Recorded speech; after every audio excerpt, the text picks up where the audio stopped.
So the pastor was collecting the offering and then using it to pay your rent. Exactly. Wow. So I could sit at times and ask myself questions, but I was like, okay, fine, let it be. Then here I am. One day, I just fell down on the road. Yeah. I didn't know what was happening. Pearl Radio, the home of fresh and classic hits. Yes, Winnie, welcome back. Thank you. Now, we are in this point. I fell down. Yes, what happened?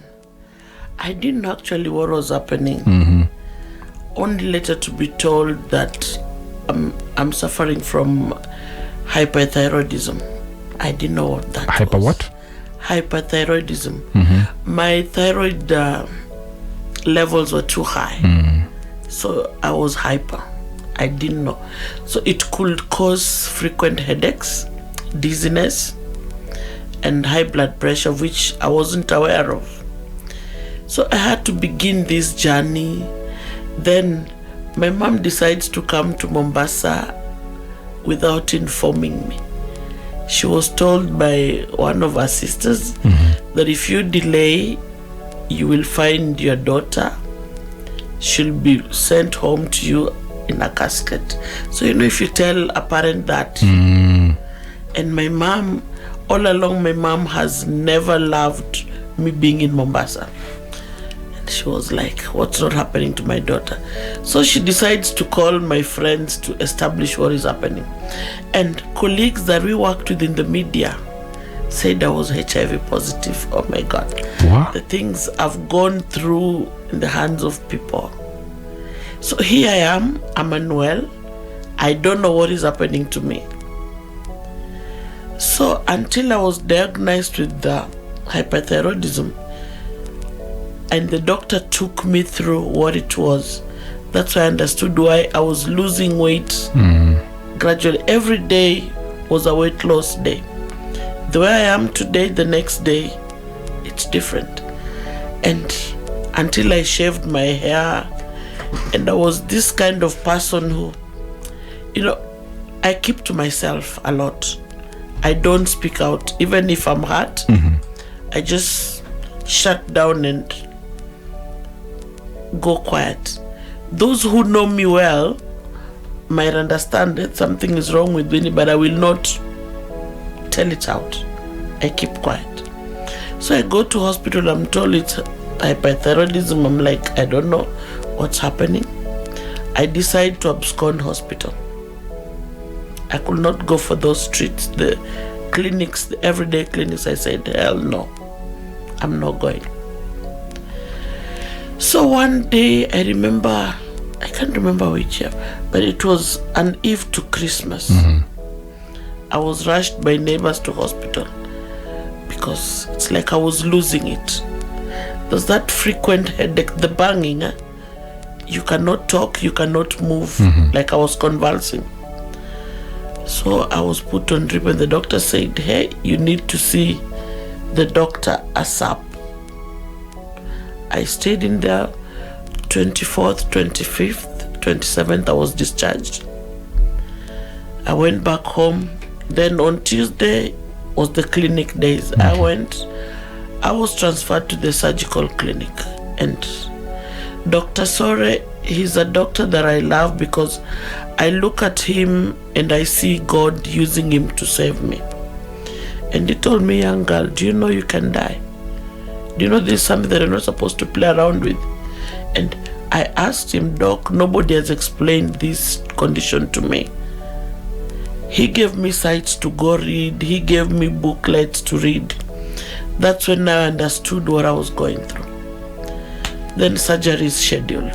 The first surgery in my life. And I'm told it's a major surgery and I'm like, okay, fine. What next? It goes on well. Here, Winnie, you're heartbroken. The person that you thought you're going to settle down with decides to abandon you. Wait, were you in this period dating? Yes, I was dating. You never told us about it. What really happened? How did you meet this man and what really happened? this is a friend. He was a friend to one of my cousins. Then you see the way just friendship evolves, things happen. Then, now, after losing my dad, I have no one to talk to. I go to church that I used to go to in Likoni. I dance with the teens pale mbele. Mzee wa church, kumbe naona something different. Somebody who to me, I was like a second-born daughter to him. Kumbe he had ill motives and feelings on me. So being the naive girl that I am, I decide, Apa, says it oba. I decide to run away from church. So the only place I could find solace was now with this man. I could talk to him, we chat. Then one day he came to Mombasa. The rest is history. And I normally sit and ask myself, after taking care of myself for these 28 years, how I gave in to him, I still can't tell. And that's how now reality dawned on me that I had messed. Here you are, you're in church. You sing the front. You do activities in church. You're born again. You dance with teens. Now, I was fleeing this man because to me, he was like my dad. I'm like, he wants to take advantage of me. I didn't know how to go to the bishop, the overall pastor, and report. So, in FPFK, they make follow-ups. You see, if you're instrumental in church, there are things if you do in church, that eye, the third eye, will always be on you. So one day, the GS, is called Reverend Kitur, Yes. decides to find out where Winnie is because she no longer participates in church activities. And when the board comes to Mombasa, I'm called. And they ask me. Then I tell my bishop, the one who handed me over to the Likoni church, he's from Muhoroni, he's called Reverend Tosoro. I tell him I ran away because this elder was having advances on me. Yes. Then the bishop in that church just says, only that I was broken. Really? I was What? broken. And I sat and told myself, okay, why? Only to realize because the church elder, he funds a lot of activities in church. Okay. He was the church treasurer by then. So to me, the response got me broken. And that's how now I was transferred to my church in Kisauni. I was told, okay, now fine, go to Kisauni, which is Nyali now. And I could not go to Nyali. I was broken. I've already messed. What am I supposed to do? Here you are, you are unwell, you're supposed to go for a surgery. You don't know what to do. And this guy is now playing cat and mouse on you. I broke down. I remember when I used now to go to work at KBC, still volunteering, I could just break down every day. I didn't know who to speak to. Dad is not there. I can't tell my mom. And now this lady at KBC, Fatma Jume, is the one, she understood and told me, there's something strange about you. You've known a man, right? And I broke down. And I got up into her and she walked me through on how to handle the situation. And I explained to her what was happening. This guy was no longer picking my calls. He would come to Mombasa to work, but he didn't say anything. Here I am, I'm supposed to go for a surgery. And you know, there is that time you just need someone to talk to. Yes. And there are things up to date I cannot even tell my mom. So I was like, okay, fine. Let me handle it my own way. And my pastor in Mombasa, Reverend Kalume, he walked through with me.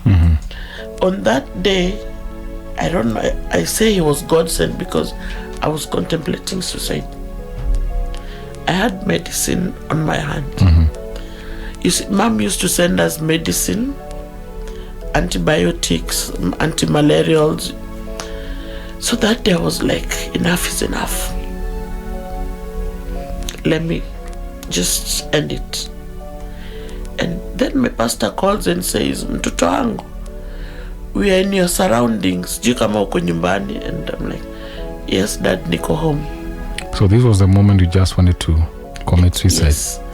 I had medicine on my hand, and I had a water bottle with me. Yeah.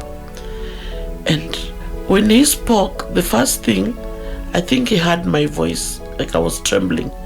Then I just burst into tears. And he said, tuko njiani, tunakuja. There were 2 pastors. Then they came. And I could not speak for a while. And he told me, whatever it is, let God take charge. And they prayed and prayed. And then he asked me, what is it?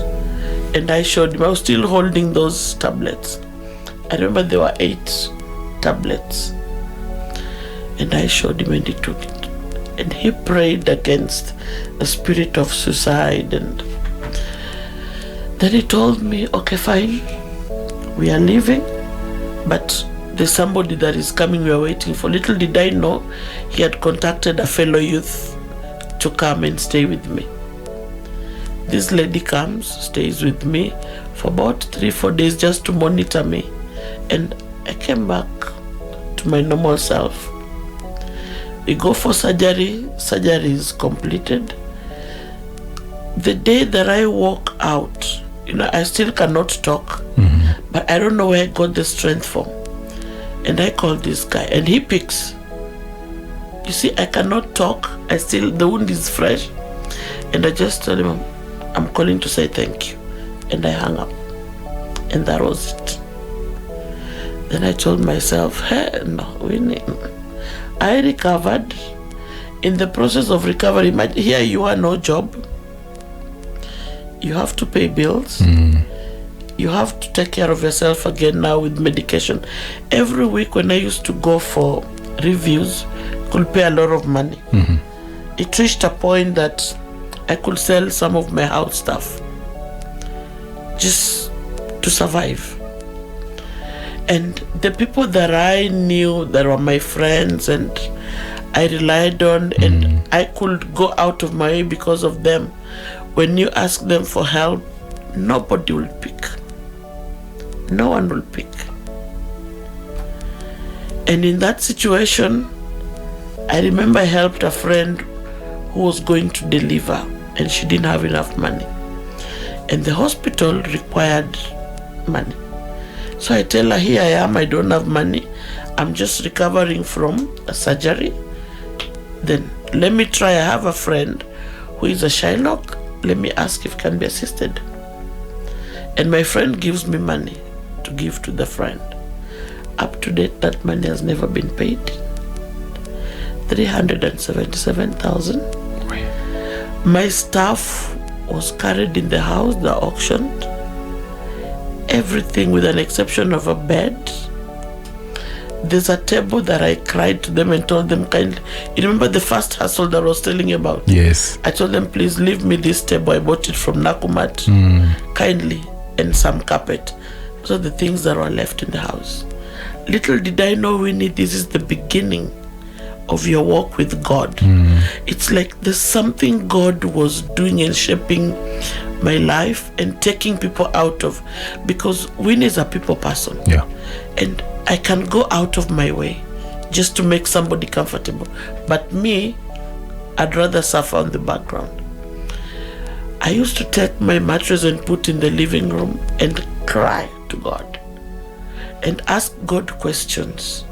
But there were no answers. He was quiet. There was nothing happening. 3 years, nobody stepped into my house with an exception of my pastors. And the way I used to have friends. 3 good years. Nobody could knock. I just used to be indoors.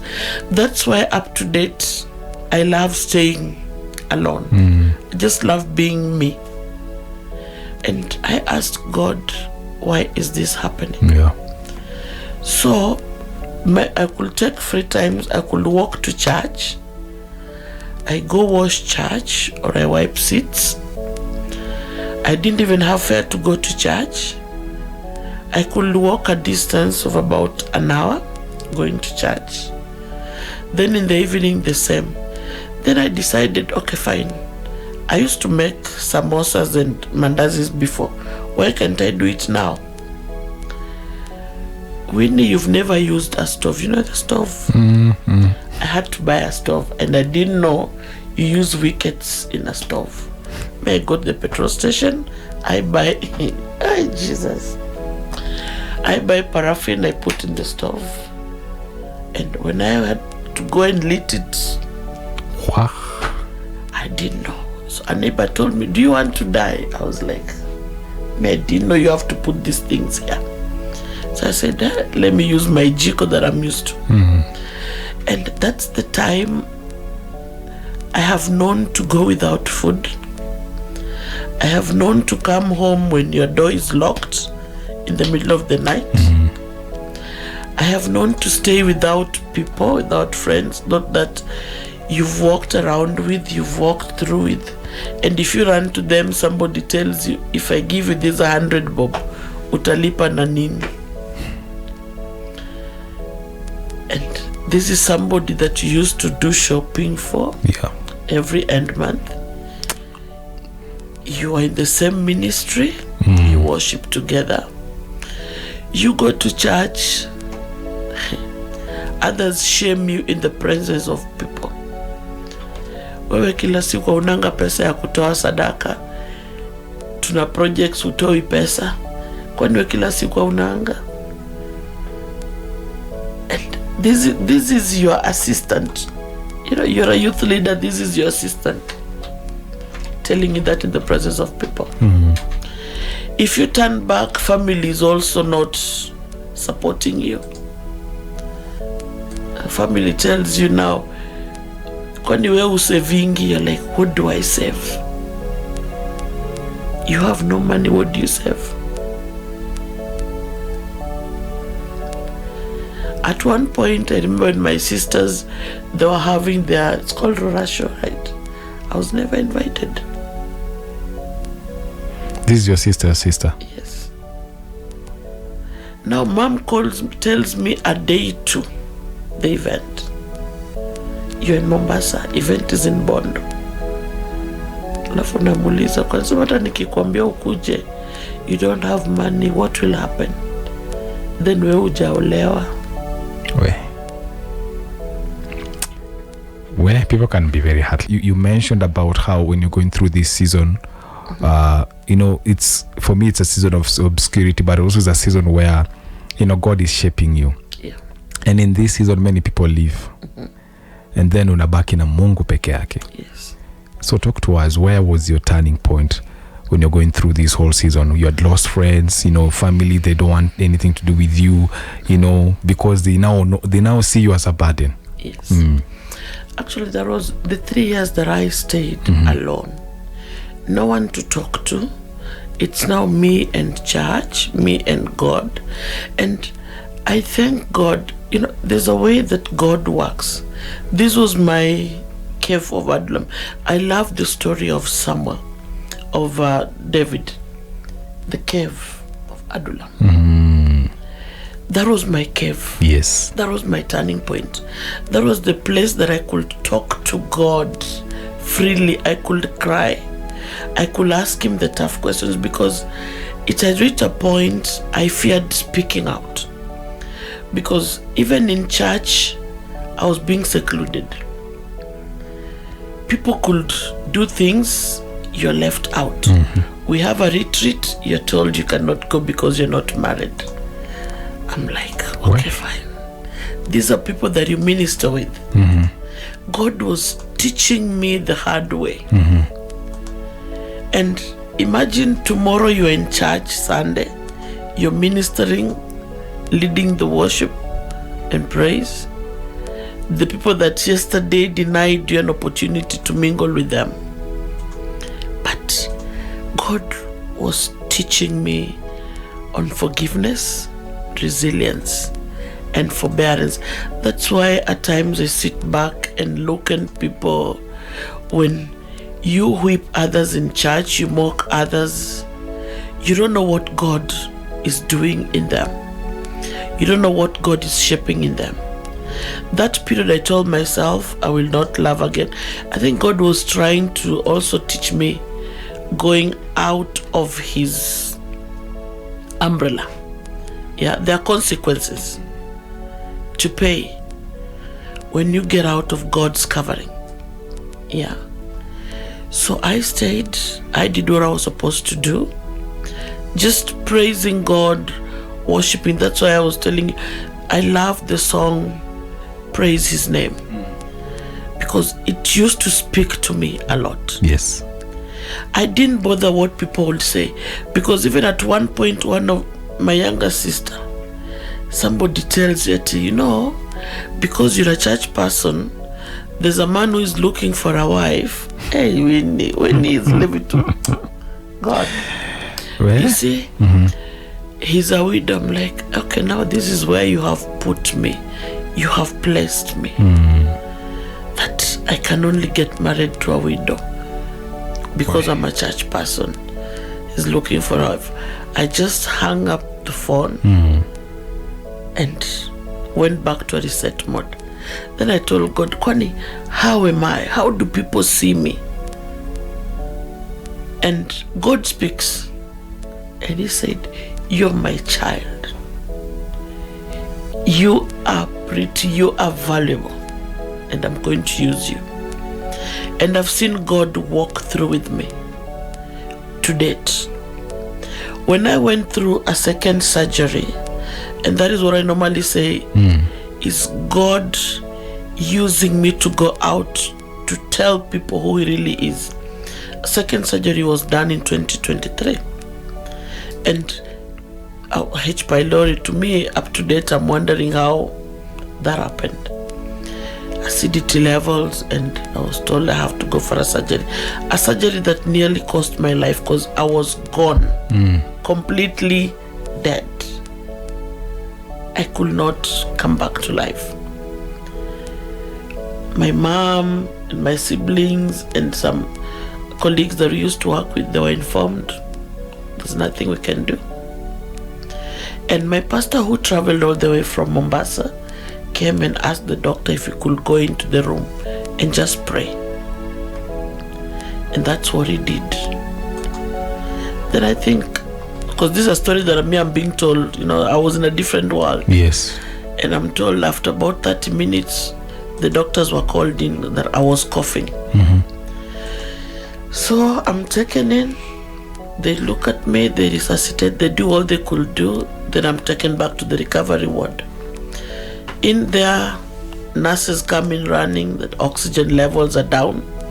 I have to be put on oxygen. And I don't know where I got that energy and the braveness. And I told that nurse, toa kitu kwa mdomo yangu mistaki. And she told me, usionge, don't talk. Akambe, you want to kill me and I will not die. Because I could see the patient opposite me was struggling to breathe in that oxygen. And she said, no, your levels are down, they're 31. We need to ensure that it goes until at about 90. And I told them, no, you're the ones who are making it go to 30. Open the windows, let me breathe normally, I'll be fine. And then she says, no, let us observe until 3 a.m. I told her it cannot go to 3 a.m.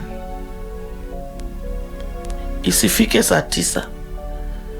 Saa tisa things happen. That is my time for prayers. That's what I told her. That is my time for prayers and I need to pray. And she told me, you're not supposed to be talking because the more you talk, the more oxygen levels drop. Yeah. And she said, okay, fine, sign this consent. She brought a letter and I signed. And then she removed the oxygen. I told her, open the windows, draw the curtains, let me breathe normally. And she came back after about 20 minutes and my levels had increased to about 70 something. And she looked at me and wondered. And I told her, do not place that thing on me again. So I decided I cannot sleep. You see, I could not stand. So I had to move on the left-hand side. And I said, these people, they'll play a trick on me. In case I sleep, they'll put this oxygen on me again. And when she came in for the second round, actually I was at 90. I was okay. And that's how that stopped. To me, I look at that as God granting me a second chance. Yes. An opportunity to go and speak out to people and tell people who He is. My life, my journey has been God all through. Betrayals from people that you love, toxic environment, people that you work with, that you appreciate, that you can go out of your way, turning against you. And I'm like, okay, fine. God, what am I supposed to do? At one point, I remember I had a conversation with God the way you and I are seated. And God told me, Winnie, continue doing good. It's not about you. It's about them. Because as a human being, I was getting to that point of just giving up on people. I wanted to be evil. I wanted to be bad. And God said, no, continue doing good. And that's where I said, okay, fine. Let God's will be done. Yeah. But deep down, Winnie is somebody who has seen it all. Even today, I normally tell people, if you fight me, if you beat me up, you do what? Let me serve my God. It's me who knows what God has done in my life. Yes. I know the person He has molded, He has shaped. Yes. Wow. That is so powerful. Thank you so much even for gathering courage. It is so hard for you to go through all those things and just come out victorious and just having that strength to come and testify. So we thank God for you. I want you just to speak a word of encouragement. There is a God in heaven. Jesus is alive. And He listens. You see, when the Bible says that, come to me, all you are laden, and I will give you rest. Yes. And these words are heavy. Unless you have a spiritual understanding, you will not tell. Because He says, I did not come to make peace with people. I came to turn a mother, a daughter, you see, enemies. Because my stand is different from yours. Salvation is personal. Yes. Knowing God is a personal decision. It is a journey that you will not involve neighbors or involve any other person. It is your own. And when He says, do not give or take ideas or share things with people, call unto me and I will listen. In that cave of Adullam, David was all alone. Yes. David cried and he spoke to God. He poured out his heart. And God, being the God that is faithful, He sends people on David's way. People came in. There is a healing point. I normally look at myself and say, God has used me as a healer. You see, He is who you want Him to be to you. If you want Him to be a provider, He will. If you want Him to be a redeemer, He will. It's upon you to make a decision. Do not listen to what people will say. What makes us lose focus as believers is listening out, giving out our ears to people. What will Israel say? Nikifanya 1, 2, 3, Israel atasema nini? Nikienda nje, Israel ataniambia nini? But we forget about God. What will He say? Or what is He saying? He wants you to draw closer to Him. He wants you to identify Him as a father. When I lost my dad, I didn't know God will come in through and fill that gap. And by Him filling the gap, He has given me other fathers. Yes. My spiritual fathers who come in and fill his gap. Yes. And here is God that has filled my gap. If I need something that I need to speak to my father about that I cannot share with the spiritual dad, I go to him directly, and he orders people around, and you see things happening. Here is somebody, if I am down, Israel is a human being. I will speak to you telling you about my issues, but at the end of the day, being a human being, a slip of the tongue, yes, you can mention it somewhere. But God, being the friend that he is, Jesus loves people. He brings us together. He listens to the brokenness that we have. And one thing that I love about Jesus is he loves those who are broken. Be real. Tuache kujificha. Tuache kujificha nyuma ya vitu na watu. I'll speak today, but deep down I'm hurting. I cannot speak out to anyone. But here is Jesus face to face. Ako na wewe. Anakwambia, tell me what you want and I will. Cry out to him. And that's where David wrote the Psalms 143. You see, that pain that he had in him, Saul had betrayed him. He didn't know what to do. How many times have we been betrayed by the people that we love? He was also in that corner. He didn't know what to do. But when he hid in the cave, God spoke. Where is your cave? Where do you sit down and call yourself to a meeting with God? Yes. Wow. Yeah. That is very, very powerful. 96.9 FM, Pearl Radio.